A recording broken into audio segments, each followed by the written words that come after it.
Look, there's two things. First of all, just in terms of BDS, I'm just saying this to share with you, where we are in Israel-Palestine.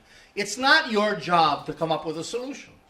It's a job of the Palestinians, and is supported by Israelis. And so I'm just bringing this up to kind of get us thinking in that direction. But don't get me wrong. I'm not saying that you should connect BDS to the end game. I think that has to be done, and I think we have to have that discussion. But it's really the Palestinians that are going to have, our partners, they're going to have to really talk, come up with that formulation, hopefully with us. But the second thing is, just in terms of technological determination, look, I didn't present this in order to scare us or intimidate us or to overstate. But I think that on the other hand, if we don't understand the emerging technologies, genetic weapons, robotics, nanotechnologies are the cutting edge of weaponry, and we can't ignore that. We can't underplay either the totalizing effects of these weapon systems and surveillance systems. So that it's true, the Palestinians continue to resist, and other peoples continue to resist, and they haven't completely been dominated, but the potential is there, and we have to, at the same time, while we understand that these forces are not all powerful, certainly the United States isn't doing great in Syria, for example, or Afghanistan, they're on a steep learning curve. And we have to be aware of that, I think, in order to, again, to develop strategies of opposing those kinds of technologies. Okay.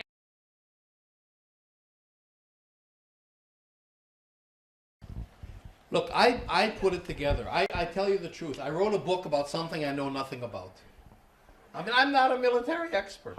I was never interested, but I think coming from an activist perspective, and coming from the ground in Palestine, and being an anthropologist, I had questions, critical questions, that would never occur to me if I was the most critical academic sitting in the library of the new school. If you're there, and the same with the military. They're all in their paradigms, their theories, and so on. So yes, it's based on what generals say. It's based on technologies that exist and so on.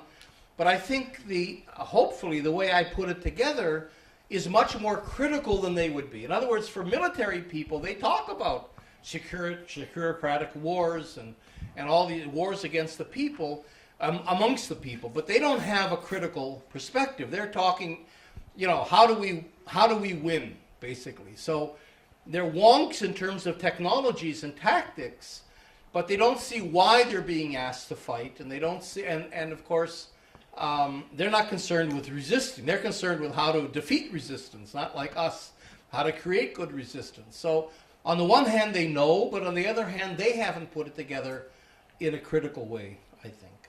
Right.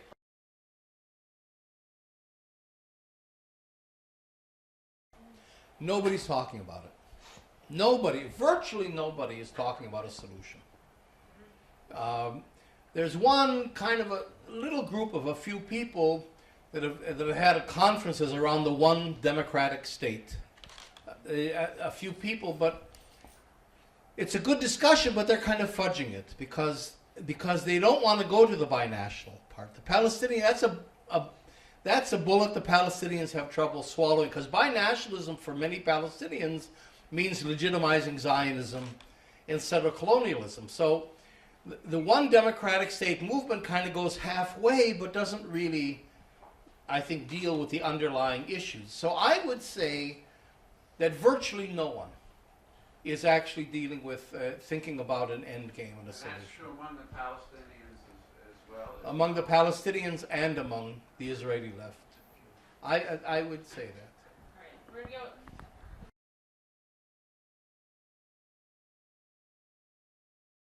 It's a mixture of things. Partly, Israel, Zion, there's a fellow named Ze'ev Maoz who teaches at Davis, who wrote a book called Defending the Holy Land, about the whole development of Zionism and Israel's military strategies.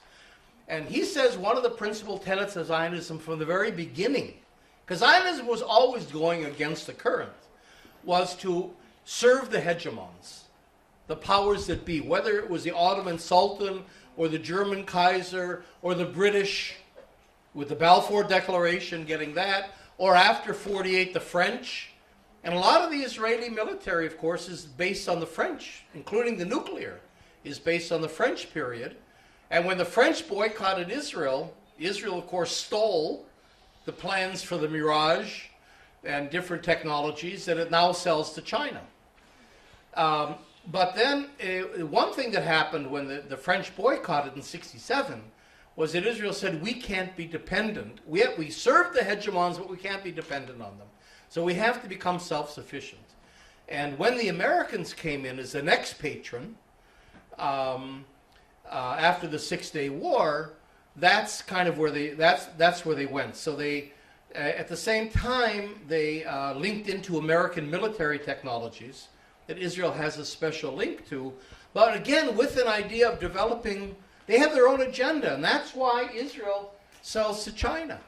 I'll tell you one little tiny thing. In 2002, 2003, the Assistant Deputy Secretary of Defense here was Richard Perle, one of the Jewish neocons with a Wolfowitz, super pro-Israel, but he was the Deputy Secretary of Defense. And he threatened that the United States was going to cut diplomatic ties to Israel. I write about it in the book. Because of the Israeli transfer of American military technology to China. The Falcon surveillance planes in particular. So Israel has, it plays both sides. It serves the hegemons and it uses their technologies and so on, but at the same time it has its own agenda. It's not simply a client state. And it pushes the envelope in all kinds of ways. And that's what I call security politics.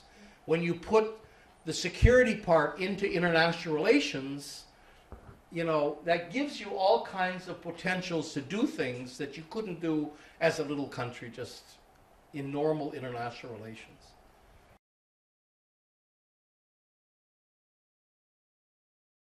I mean, they're two separate things to some degree. In other words, Israel, I think, is resisting resolving the conflict because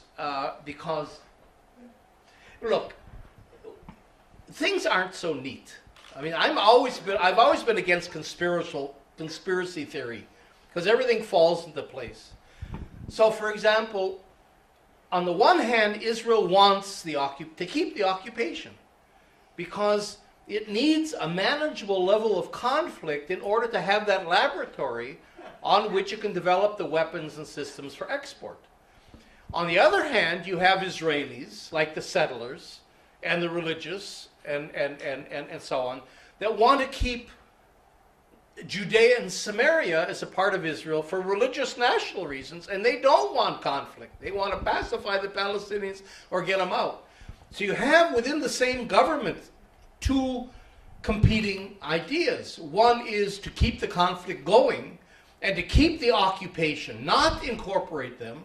So you have the laboratory, and the other one saying, no, let's pacify and make it quiet so that it'll become just a part of the land of Israel. So you always have these different, so I think that, I mean, I'll tell you, it's sort of a nightmare scenario in a way, and that is that a great peace is made one democratic state with the Palestinians, and the Palestinians then join in the Israeli arms industry. I mean, you know, just because they're oppressed today doesn't mean they're... And, you know, if the Palestinians in Latin America are the right wing. A lot of the Pinochet supporters were Palestinian. The coup in Honduras was largely done by, you know, the Palestinian ruling classes. The richest neighborhood in the capital of Honduras is called Palestina. You know, the president, I don't know if he's not now, but the heads of the death squads in El Salvador was a Palestinian Salvadorian. So, you know, we also can't ignore the possibilities that once there's a just peace that you know, arms is tremendously tempting. It's power, it's technology, it's money. I didn't say this, but you know, if you put the military, security, and policing together, It's a $2.5 trillion a year industry. Well, you know, that's kind of tempting when you all of a sudden achieve power. So I don't know what the relationship is going to be between resolving the conflict in Israel-Palestine and whether Israel continues that role, or Israel-Palestine continues that role in the world.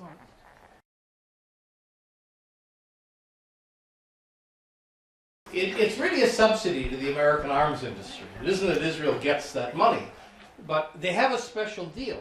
With most countries that get American military weaponry, you have to buy American weapons.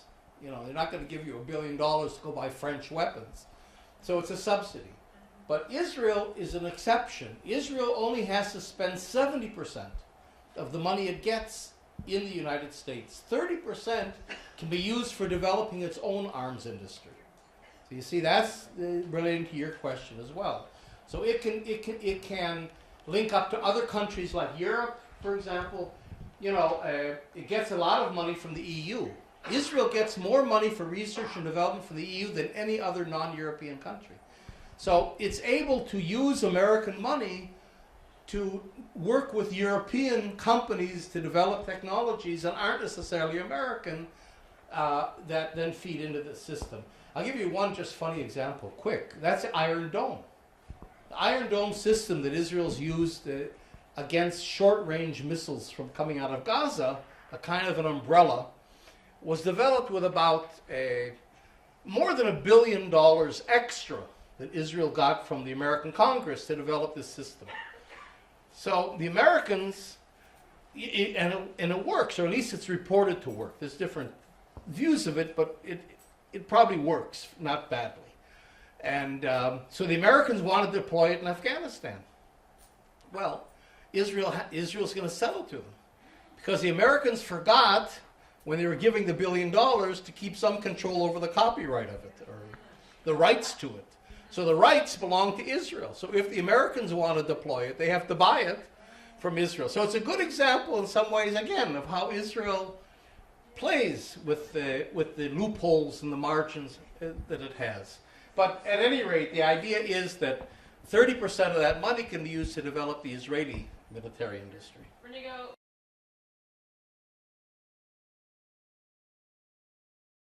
Look, I'm saying this just because you're all activists and we have to think ahead and so on. But I think one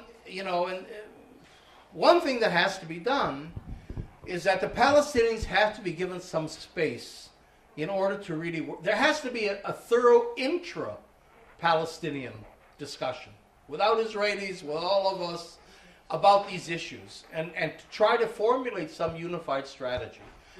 Which, well, I mean, it could be facilitated. For example, you know, the Carter Center has thought about creating a kind of a space and inviting people from different communities. The EU has, there's been ideas. No one's really done it in a meaningful way. But it's true that under the present conditions, the people in the camps haven't met the people in the West Bank for 60 years. They're completely almost different peoples to some degree. And the diaspora, and then inside Israel, for example, the whole idea of binationalism. Most Palestinians, in my experience, inside Israel, Palestinian citizens of Israel, and Palestinians in the diaspora, accept the idea of binationalism. I mean, they're living binationalism. Whereas Palestinians in the occupied territory and in the refugee camps reject it, because that smacks to them of legitimizing Zionism and colonialism and so on.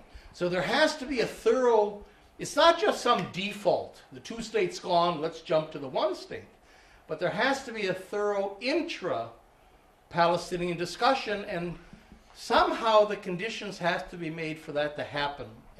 And it's impossible, not just because of Israel, of course, but also because of the Palestinian Authority, which is a dead hand. The Palestinians talk about living under two occupations.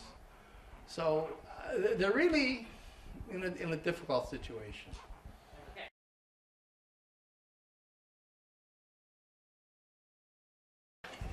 So one of the things we have to do, that's really an important point.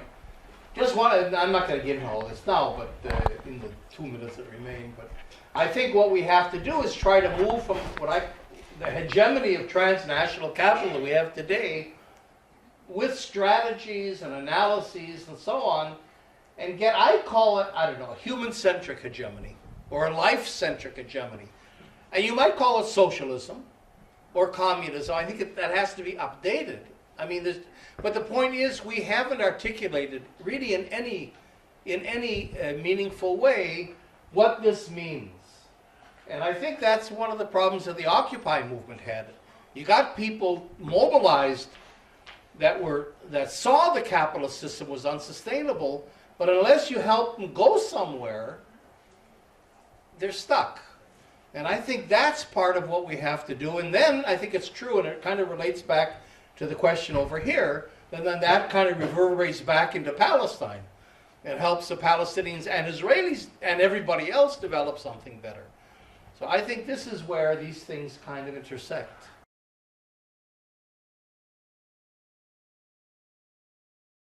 Let me say one thing. Look, I'm not a military expert, as I said. I'm not a scientist. Well, I'm a social scientist. That doesn't count. I'm not a real scientist. I don't know these technologies. So it's hard for me to evaluate. I don't want to overemphasize the technological determinism and the power. On the other hand, I also don't want to underestimate, because sometimes we like to tell ourselves, well, you know, they can't really do it, and look at Vietnam and look at Afghanistan, and without understanding that, you know, we're in a process of developing some pretty totalizing and powerful weapon systems. So, you know, I think what we need, if I can suggest this, in the left, is a real dialogue between scientists and those of us that aren't hard scientists. You know, people, a critical dialogue. I really would love to be in a workshop or have a regular dialogue with you know, people at the Carnegie Mellon Institute, you know, or you know, places that the belly of the military system, or people working in these areas, to tell me, am I you know, what are the technological dangers here? Is there something I'm missing? Am I underestimating? Am I overestimating? I mean, it's good for us to say that, but we don't know. We can't determine if we're over or underestimating.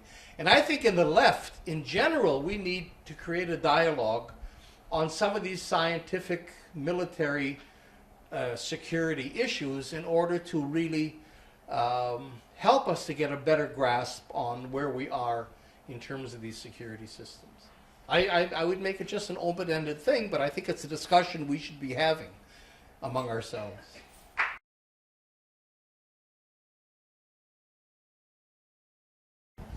All right, just in a word. First of all, I sort of tried to lay out that structure. But what we don't keep in mind is one tremendous resource the Palestinians have, and that's their diaspora. In other words, the Palestinians have a very affluent, overall, and educated diaspora that would kick in. I mean, they're much better off than the black Africans in South Africa. I mean, they have that resource that I think is no less of a resource than the Jewish diaspora was, you know, for Israel. And that, I think, we have to keep in mind, plus the fact that the Palestinians have always been the most highly educated of all the Arab populations. You know, I'll leave you with this thought. If you take all the Israeli Jewish students in the world and all the Palestinian students in the world, there are more Palestinian students in universities than there are Israeli Jewish students. So they have, you know, not a few resources that would kick in to their benefit. And I think they could achieve a good amount of parity within a fairly short amount of time if, in fact, the system was created that would allow for that. So I think that's something we should keep in mind. The asymmetry that exists today, you know, can be dismantled and can be replaced, I think. So thank you very much.